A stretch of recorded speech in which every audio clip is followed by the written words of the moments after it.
I'm Elizabeth Olson. I'm a certified financial planner with Financial Consulting Group 360. Today, let's talk about investing in real estate.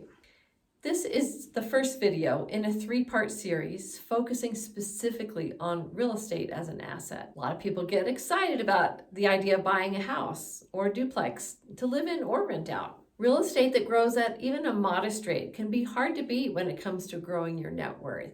Real estate as an investment can range from amazing to catastrophic, depending on your cash flow situation, your goals, and the market for your particular real estate. So let's talk through the scenario of buying a house that's your personal residence. Since we live in northern Colorado, which is a rapidly growing area, we often model using a growth rate of 4% for real estate here.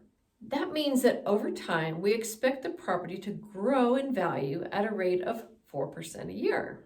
Right now in 2024, mortgage rates are hovering around 7%, but historically have averaged around 5%.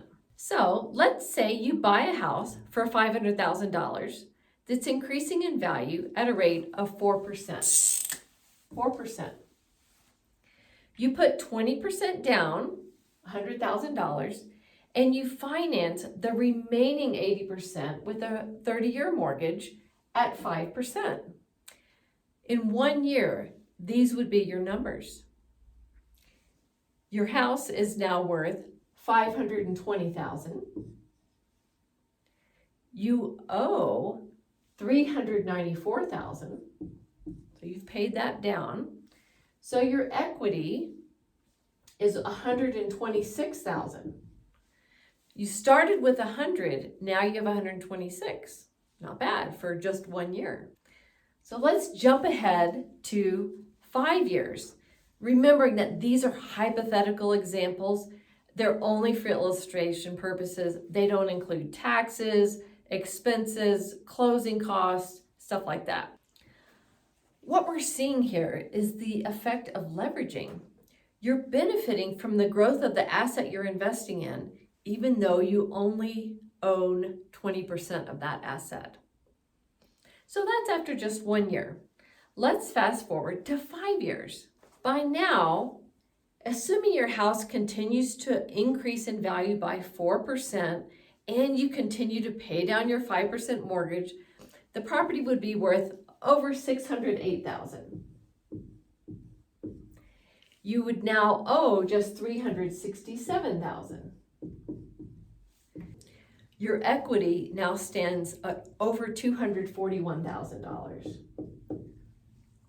That means you have a gain of $141,000 on your initial investment of $100,000. Of course, there are all kinds of but what if scenarios that could completely derail these great returns and even give you a loss. Real estate in your area might not appreciate. The house might need some costly repairs. You might find yourself overextended, relying on high-interest credit cards to meet your expenses. These are all really important considerations.